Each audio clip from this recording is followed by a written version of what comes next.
The boy sat in the grand marble hallway of his father's mansion, his pale hands trembling as they gripped the arms of the chair. His eyes, clouded, lifeless, a grayish hue, stared into the void. He had never seen the sunlight spilling through the towering windows, never caught the proud smile of the millionaire father who paraded him like a trophy, despite his brokenness. And yet, on this particular night, something impossible was happening. The maid, an older black woman with hands worn rough from decades of scrubbing floors and polishing silver, stood before him, whispering words he couldn't understand. Her voice quivered not from fear of the family who treated her as invisible, but from the weight of something greater, something dangerous. She dipped her fingers into a small vial of oil she had carried close to her chest, hidden away for years. The scent of herbs and smoke filled the air, clashing with the sterile perfume of money and power that lingered in the mansion. When her calloused fingertips touched his eyes, the boy flinched. His father's voice thundered in the distance, calling for the maid, demanding to know why she wasn't at her post. But she didn't stop. She pressed her palm gently over his face, whispering again. The boy gasped. His hand shot up, clutching at hers. For the first time in his life, he felt warmth behind his eyelids. Blinding, terrifying warmth. Light. Tears streamed down his cheeks as his lips trembled, forming a single word he had never been able to utter with certainty before. See, the maid's heart pounded in her chest, because what she had just done wasn't supposed to be possible. What she had risked wasn't just her job, it was her life. And in that impossible moment, a truth she had buried for years threatened to erupt, dragging both her and the boy into a storm of secrets, injustice, and power no one in that mansion was prepared to face. The Beaumont mansion stood like a monument to wealth on the edge of town, its walls gleaming white in the sun, surrounded by iron gates that seemed more like barriers than protection. Inside, servants bustled in quiet rhythm, their footsteps echoing against marble floors polished to a mirror shine. Among them was Evelyn Carter, a black maid whose presence, though constant, was treated as if it were invisible. Evelyn had worked in the Beaumont household for more than a decade. Her hands bore the evidence of it: cracked knuckles from scrubbing, raw skin from bleach, and faint scars from accidents she never complained about. To outsiders, she was simply the help. To the family, she was an afterthought, tolerated only because of her skill and silence. But to her own heart, she was something far more: a protector, a silent guardian of the boy she had been ordered to tend to since his birth. That boy was Thomas Beaumont, the only son of Charles Beaumont, one of the wealthiest businessmen in the state. Thomas had been born blind. His eyes, clouded and pale, had never opened to the world around him. To many he was pitied, a fragile heir who would never carry his father's legacy with the same commanding presence. To his father, Charles, Thomas was a disappointment wrapped in shame. Charles rarely spoke of his son in public except when it suited him. At charity galas or press interviews, he'd lean on the narrative of having a special child, using Thomas's condition to paint himself as a benevolent, caring man. But behind closed doors, his tone was different. Every missed step, every spilled glass of water, every stumble down the grand staircase was met not with patience, but with scorn. Evelyn had witnessed it all: the sighs of frustration, the dismissive glares, the muttered words Thomas was not supposed to hear. Weak, helpless, not fit to be my son. Yet to Evelyn, Thomas was none of those things. He was curious, gentle, and brilliant. Despite the darkness of his world, he carried a light in the way he asked questions. About sounds, about textures, about the way sunlight felt warmer on his face than candlelight. He loved stories, clinging to Evelyn's every word when she whispered folktales from her own childhood while putting him to bed, stories his father would have sneered at as nonsense. But what Charles never understood was that those stories carried something deeper. Evelyn wasn't just entertaining Thomas, she was teaching him, shaping him, preparing him for truths his father would never allow spoken in this house. The racial lines in the mansion were drawn sharply, though never spoken aloud. White guests entered through the front doors. Black staff like Evelyn came through the back. At the dinner table, Thomas often asked why Evelyn never sat with them, why her meals were taken in the kitchen instead of the dining hall. The answers he received were evasive. That's just how things are, son. And yet Thomas felt the injustice in ways he couldn't fully explain. Once when he was 10, He overheard his father shouting at Evelyn for accidentally leaving a streak on a glass. The venom in Charles's voice, the way he spat the word incompetent, as if it carried more than just a critique of her work, had made Thomas tremble. That night he asked Evelyn in a whisper, "Do you think Father hates you?" Evelyn had smiled gently, though her heart ached. "Child, sometimes people hate what they don't understand, but hate says more about them than it does about me." Moments like that bound them together, an unlikely friendship, born from a world where one was treated as a master and the other as invisible. But Evelyn knew their bond was fragile, constantly at risk of being shattered if Charles ever suspected she meant more to Thomas than a servant. Still, in quiet moments, Evelyn sometimes caught herself watching the boy with a strange ache in her chest. Because she knew something his father didn't, something she had sworn never to reveal. Years ago, long before she ever set foot in the Beaumont mansion, Evelyn had witnessed something extraordinary, something passed down through her family line, whispered about in hushed voices as both a gift and a curse. She had buried it deep, vowing never to use it, never to draw attention to herself in a world already stacked against her because of the color of her skin. But now, watching Thomas grow, seeing his father's cruelty chip away at his spirit, Evelyn wondered how much longer she could keep that secret hidden, because sometimes, late at night when Thomas cried himself to sleep from loneliness and pain, Evelyn would rest her palm lightly over his eyes, and in those moments, though she dared not believe it, she felt something stir, an energy, a warmth, like a fire locked behind glass, and she feared what might happen if that fire ever broke free.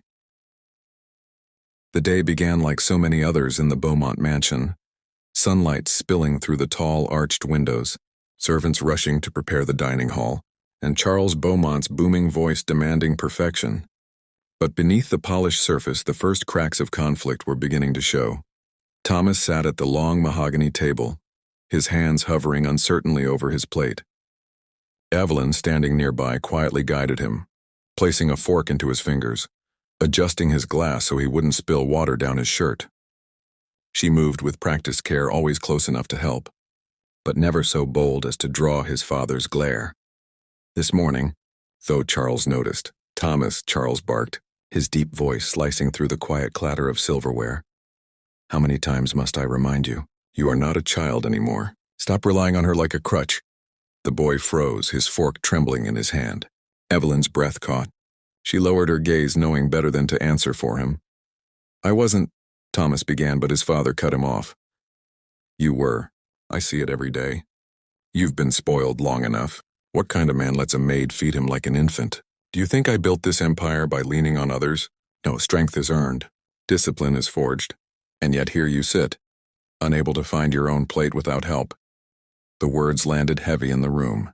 Thomas's cheeks flushed, not just from embarrassment, but from the shame of being dressed down in front of Evelyn, the one person he trusted most. Charles shifted his gaze to Evelyn, his lips curling. "And you, stop coddling him. You think you're helping, but you're not. You're making him weak. You people never understand the value of strength." The insult wasn't loud. It wasn't shouted. It was slipped in, casual and venomous, as though it were a truth so obvious it didn't deserve challenge.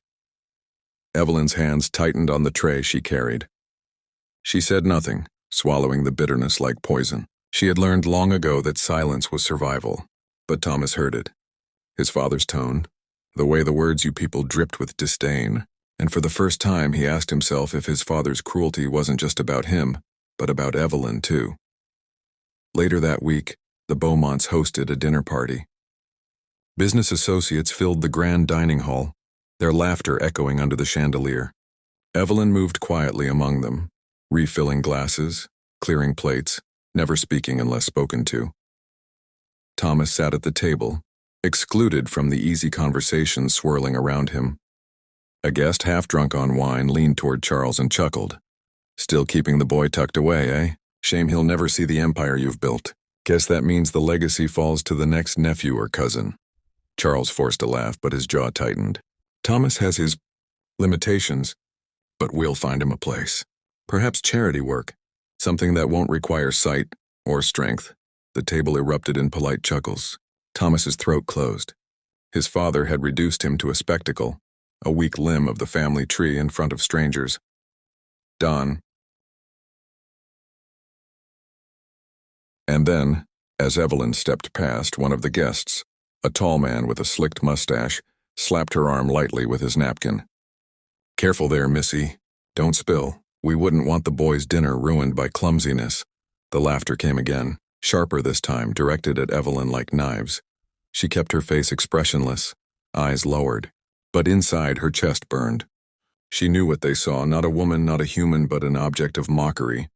She knew if she spoke up, the consequences would be swift and brutal. Still, Thomas's fists clenched under the table. He wanted to scream, to shout at them for insulting her, but the weight of his father's presence pinned him in silence. He sat there trembling, ashamed of his own cowardice. That night, Evelyn found him in the library, sitting by the fireplace with his head in his hands. "Why do they talk about you that way?" he whispered when he sensed her enter. "Why does father let them? You do everything for this house. You do everything for me. And they treat you like—" His voice cracked. "Like you're nothing." Evelyn's throat tightened. She crossed the room, kneeling beside him, resting her weathered hand on his knee. "Because to them I am nothing," she said softly. "In their world, my skin is a mark, a reminder of what they refuse to value. They don't see me, Thomas, not the way you do. But it's wrong," he insisted. "It's wrong, and you should survive," she interrupted gently. "That is what matters. Do not let their hatred drown you. You have your own battles, child. Don't take on mine." Yet even as she said it, Evelyn knew she was lying to herself, because her battle and his were already entwined, tangled in ways neither of them could escape. The injustices grew heavier with each passing day. Charles began limiting Evelyn's access to Thomas, accusing her of filling his head with weak ideas. He ordered new tutors, stern men with sharp voices who drilled Thomas relentlessly, barking at him when he stumbled, mocking him when he hesitated. Evelyn watched from the sidelines, forbidden to intervene. She saw the light in Thomas's questions begin to dim, replaced by doubt. He stopped asking her to tell him stories at night. He stopped laughing at the little jokes they once shared. One evening, after a brutal session with a tutor who slapped his hands with a ruler for misplacing a chess piece, Thomas retreated to his room. Evelyn found him sitting in the dark, his face wet with tears he tried to hide. "Maybe father's right," he whispered. "Maybe I am weak. Maybe I'll never be more than this." Evelyn knelt before him, lifting his chin with trembling fingers. "Don't you dare believe that. You are stronger than any of them know. You see more without your eyes than they do with theirs. Don't let them take that from you." But inside she felt the storm building.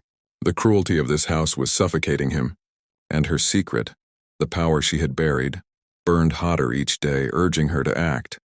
Because one day soon, silence would no longer be enough. The Beaumont estate wasn't just a mansion, it was an institution. Charles Beaumont's wealth stretched beyond the iron gates into banks, city councils, even the local newspaper that praised him as a visionary of progress. For the servants within the mansion, it meant one truth.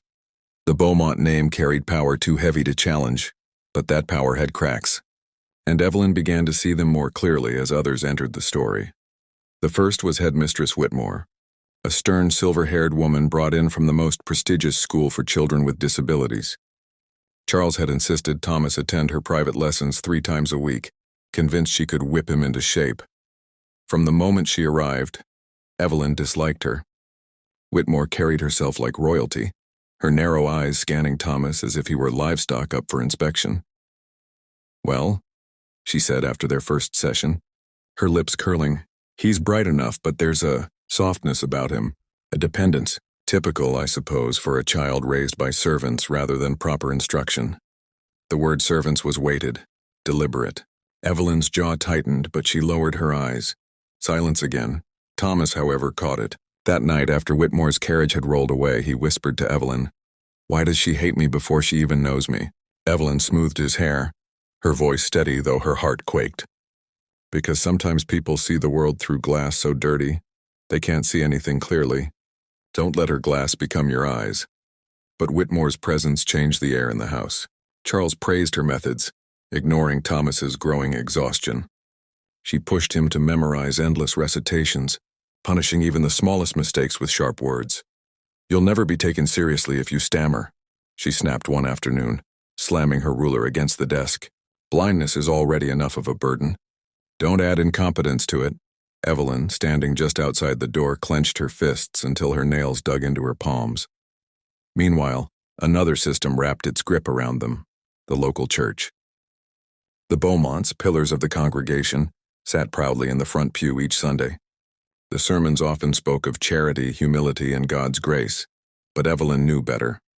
One morning after service, the Reverend himself approached Charles with a thin smile. "Brother Beaumont," he said warmly, "we've been praying for young Thomas. Such a challenge raising a child in darkness. But perhaps this is God's way of teaching you patience." Charles forced a smile. "Perhaps, though I believe it's more a test of his strength than mine. The boy must learn to overcome or he'll never survive." The Reverend nodded, his gaze drifting to Evelyn, who stood nearby holding Thomas's hand. "And of course you have assistants. The Lord works in mysterious ways, doesn't he? Even through unexpected vessels." The pause before unexpected vessels was deliberate. His eyes lingered too long on Evelyn's skin. Later, as they walked home, Thomas whispered, "He doesn't believe you belong there." Evelyn squeezed his hand. "Child, in their eyes I don't belong anywhere but here, serving. That's the world we live in." But inside, her spirit churned. She thought of her grandmother's stories, about how their people had carried gifts, wisdom, and power long before the Beaumonts of the world built walls and called them masters. She had buried those stories for survival, but now they itched at her soul like a wound reopening. Then came William Hartley, Charles's trusted lawyer and lifelong friend. Hartley visited often, bringing with him the arrogance of a man who had never once been told no.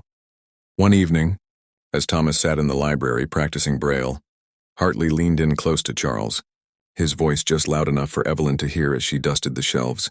"You know, Charles, you ought to keep an eye on that maid of yours. Boys in his condition grow attached. Dangerous if you let it fester. He'll never learn independence if he clings to her skirts. Besides, you can't have a colored woman whispering in the ear of your heir. People will talk." Charles grunted in agreement. "I've been thinking the same. She oversteps, though she doesn't realize it. I may need to send her away for a while." The words froze Evelyn's blood. Sent away, cast out, away from Thomas. That night, when she tucked him into bed, her hands trembled as she smoothed the blanket. She wanted to tell him, wanted to confess the storm she felt rising, the power she had locked away that might protect him. But his face, fragile and tired, stilled her tongue. Instead, she whispered, "No matter what happens, you are not alone. Remember that." Thomas frowned. "Why do you sound like you're saying goodbye?" Her heart cracked, but she forced a smile into her voice. "Because I'm reminding you that even when the world is cruel, you carry more strength than you know." The consequences of silence began to unfold. The more Evelyn swallowed the insults, the more brazen they became. Servants in the kitchen mocked her behind her back. Guests treated her as furniture. Charles's orders grew sharper. She was barred from Thomas's study sessions, forbidden from walking him to church, and Thomas began to wilt. His questions slowed. His laughter faded. He spent hours sitting in silence, his unseeing eyes fixed on nothing, as though the world had crushed his spirit into retreat. Evelyn could feel him slipping away. And with every cruel remark, every slammed door, the power inside her pressed harder against its cage. She remembered her mother's warning. "If you ever use the gift, they will see you not as a woman but as a threat, and threats are destroyed." But what use was silence if silence meant watching Thomas break? It was during one of the last spring storms that the foreshadowing of change appeared. Rain pounded the mansion's windows as lightning split the sky. Thomas, restless and anxious, wandered into the kitchen where Evelyn was cleaning. "Evelyn," he whispered, "do you believe God made me this way for a reason?" Her hand stilled on the rag. "Why do you ask?" "Because everyone says so, Father, the Reverend. Even Mrs. Whitmore, they say it's a lesson or a punishment. But what if it's something else? What if I'm supposed to see differently?" His words pierced her like lightning. In them, she heard the echo of her grandmother's voice. "Some are born blind to the world's cruelty, so they may see the truth others ignore." She knelt before him, her voice trembling. "Thomas, there are truths in this world your father will never teach you. Truths about who you are, about what you can become. But knowing them will put you in danger. Do you understand?" Thomas nodded slowly. "I don't care. I'd rather know the truth than live in lies.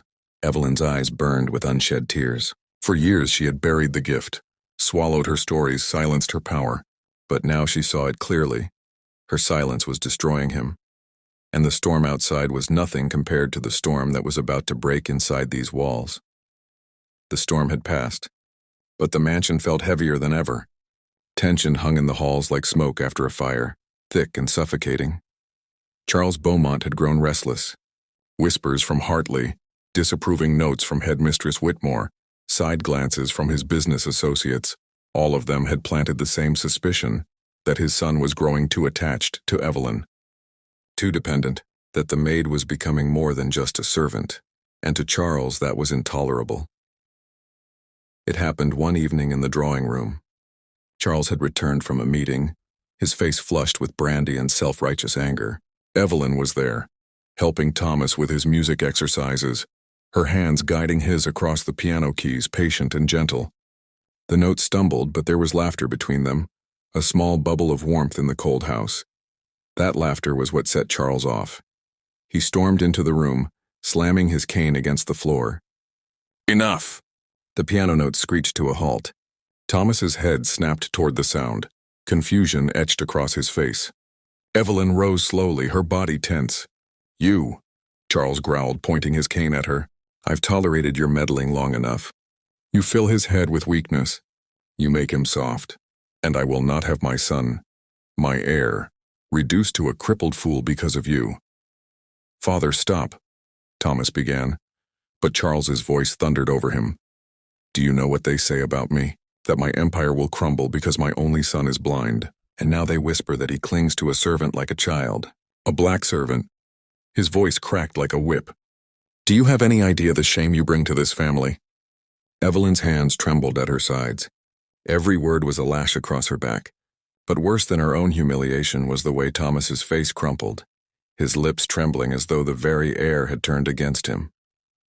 Father, please, Thomas pleaded. Don't speak to her like that. She's the only one who's ever cared for me. Charles's hand struck the boy across the face. The sound echoed like a gunshot. Thomas gasped, clutching his cheek. Evelyn surged forward instinctively, but Charles raised his cane, blocking her path. Don't you dare, he hissed. You forget your place. Her heart pounded so violently she thought it might burst. For years she had swallowed every insult, endured every indignity, believing silence would shield Thomas. But now, watching him flinch under his father's hand, she felt the fire inside her roar to life. Her grandmother's voice echoed in her ears. There will come a day when silence is betrayal. On that day you must decide who you truly are. And that day had come. That night, long after Charles had stormed out, Evelyn crept into Thomas's room. He sat curled on his bed, his face streaked with tears he tried to hide. I can't do this anymore, he whispered. He hates me, Evelyn. He hates you. Maybe he's right. Maybe I am nothing. No, she said fiercely, kneeling beside him. Don't you ever believe that? You are not nothing. You are everything he fears. Proof that his power cannot crush the spirit inside you. She reached into her pocket, pulling out the small vial of oil she had kept hidden for years. Her hands shook as she uncorked it, the scent of herbs and smoke filling the air. Evelyn, what are you doing? Thomas asked, alarmed.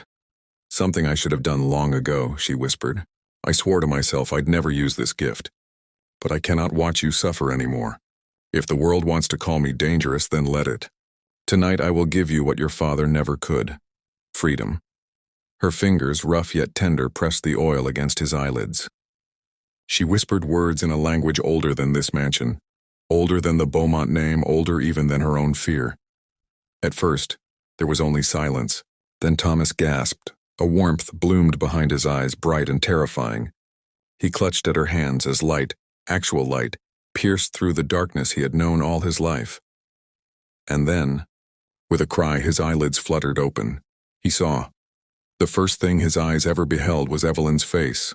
Worn, lined and shining with tears. Evelyn, his voice cracked with awe. You're beautiful. Her sobs shook her whole body. But before she could even answer, the door slammed open. Charles stood there for a long, stunned moment. He simply stared. At Thomas's wide, tear-filled eyes, at Evelyn's trembling hands pressed to his face, at the miracle or curse Gabon that had just unfolded. Then his face twisted into something monstrous. "What have you done?" he roared. He stormed across the room, yanking Evelyn away so violently she stumbled to the floor. Thomas cried out, lunging toward her, but his legs wobbled. His vision was still new, unsteady. "You witch," Charles spat, his voice venom. "You dare corrupt my son with your sorcery? This is no miracle. This is filth. This is poison in my house." "Father, no!" Thomas shouted. "She saved me. I can see, don't you understand? She gave me the world." But Charles's fury only deepened. He grabbed Evelyn by the arm, hauling her up like she was weightless. "You think you can humiliate me like this? You think you can parade your tricks in my home and my family? I should have thrown you out years ago." Evelyn's breath came in ragged gasps, her heart hammering. She had known there would be consequences, but the hatred in Charles's eyes was darker than she had ever imagined. "You will not touch her," Thomas screamed, rushing forward. His vision blurred with tears, his body clumsy as he tried to shield her. For the first time, he stood between his father and Evelyn, trembling but defiant. Charles raised his cane, his arm shaking with rage. "Move, boy, or you'll regret it." "I'm not blind anymore," Thomas said, his voice breaking but fierce. "And I see you for what you are." The room went still. Lightning flashed beyond the windows. Evelyn, bruised and breathless, stared at the boy she had protected for so long, and in that instant she realized the truth. The gift she had feared was never meant to protect her.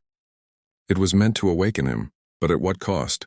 Charles's cane hovered in the air, his face twisted with fury, ready to strike his own son, and Evelyn knew with bone-deep certainty that nothing would ever be the same again. The room stayed frozen in the aftermath of the miracle. Charles's cane hovered in the air, his face twisted with disbelief and fury. Thomas's chest heaved as he stood protectively in front of Evelyn, his newly opened eyes wide and wet with fear. And Evelyn herself, trembling, braced for the blow she was certain was coming, but it didn't fall. Instead, Charles dropped the cane to his side and turned away, his mind already calculating. Rage was one thing, but scandal was worse. If the world discovered that a black maid had performed something impossible in his house, whispers of sorcery and madness would ruin him. And if the boy truly could see now, it would raise questions Charles couldn't control. "Get out of my sight," he hissed at Evelyn, his voice low and deadly. "Tomorrow you're gone from this house. If you value your life, you will never speak of this to anyone." He stormed out, slamming the door behind him, leaving silence that rang louder than any scream. For the rest of the night, Thomas clung to Evelyn, his hands trembling as he touched everything around him, the grain of the wood, the flicker of candlelight, the tears on her cheeks. He wept at the sight of her face, at the colors of the world he had only imagined. But beneath the joy was a gnawing terror. His father's hatred, sharp as ever, now had a target larger than ever before. By morning, the consequences had already begun. Evelyn was summoned to the study, where Hartley, the lawyer, sat with Charles. Documents lay spread across the desk, termination papers, threats of legal action, and something worse, whispers of prison. "You've overstepped, Mrs. Carter," Hartley said coolly, his tone dripping with disdain. "Healing, miracles, whatever you call it, society has a word for women like you. Witch, fraud, criminal. If we wanted, we could have you arrested tomorrow." Charles leaned back, smirking. "But I'm feeling generous. Leave quietly and I'll spare you that humiliation. Stay and I'll bury you." Evelyn's fists clenched, but she lowered her eyes. She couldn't fight Charles Beaumont in his own house. Not with the law, not with the church, not with the papers he controlled. Every system was his shield. Still, she refused to give them her fear. "You can strip me of this job," she said softly. "But you cannot strip me of what's inside me." Hartley's jaw tightened. Charles slammed his fist against the desk. "Get her out!" Word spread quickly through the household. Servants whispered in corners, eyes flicking to Evelyn with a mix of fear and awe. Some crossed themselves as she passed, muttering about curses. Others smirked openly, glad to see the maid with ideas above her station finally cast down. But not all were cruel. One of the younger maids, barely 16, pressed a trembling hand into Evelyn's as she packed her belongings. "I saw," the girl whispered. "I saw his eyes. Don't let them tell you it didn't happen." The words cut deep. For the first time, Evelyn realized she wasn't just protecting Thomas anymore. She was carrying proof, living, breathing proof, that the world was wrong about her people, about the power they tried so hard to erase. Thomas, however, was inconsolable. When Charles announced Evelyn's dismissal, Thomas erupted. "You can't. She gave me everything.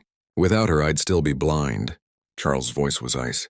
"She poisoned you with her tricks, and now you'll learn to live without her." "I won't," Thomas shot back, his voice shaking with a courage he barely felt. "You can take her away, but I'll never stop seeing what she showed me. Not with my eyes. Not with my heart." Charles's expression flickered, caught between fury and something like fear. For the first time, his son was not a weak, helpless child. He was a defiant witness to his father's cruelty. But Charles's power was not built on love. It was built on control. And he would never surrender that control willingly. The community's reaction was swift, though colored by silence.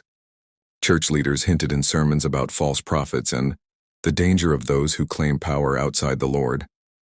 The local paper ran a flattering profile on Charles Beaumont, praising his discipline in raising a son of resilience. Not a word was mentioned of the maid who had worked in his house for more than a decade. Evelyn was erased, but not from Thomas's memory.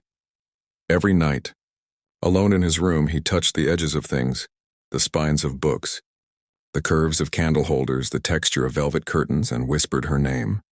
Every color he saw, every shadow, every beam of light was tied to her.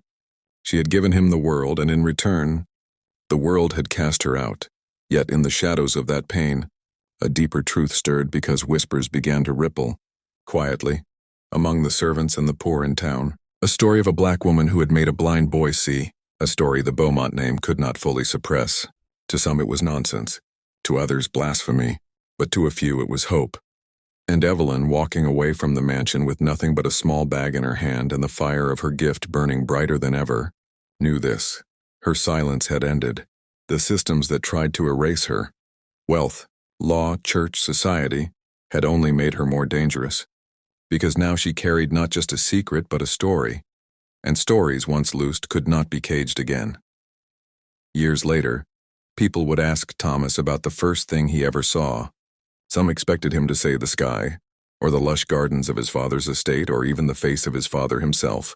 But Thomas always gave the same answer, quietly with a tremor of reverence. "My maid, Evelyn Carter, the woman who gave me the world."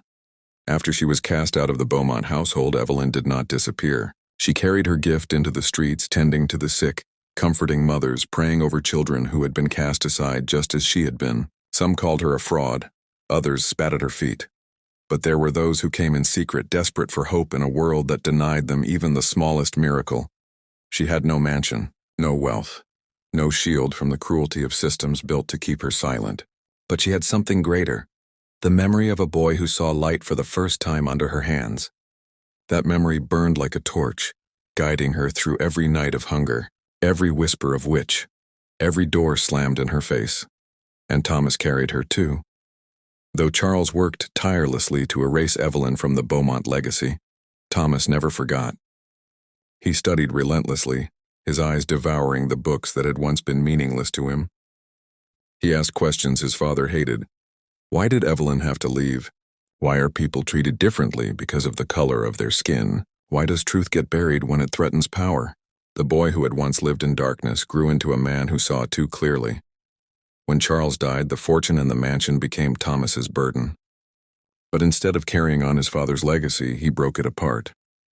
He used the wealth not to build walls higher, but to open doors wider. Schools, clinics, and shelters quietly bore the imprint of Evelyn's influence.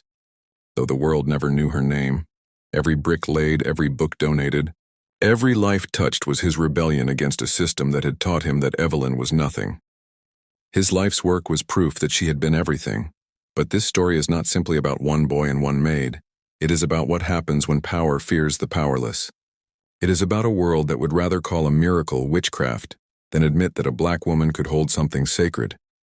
It is about the way injustice doesn't just punish the body. It tries to erase the very memory of those who resist it.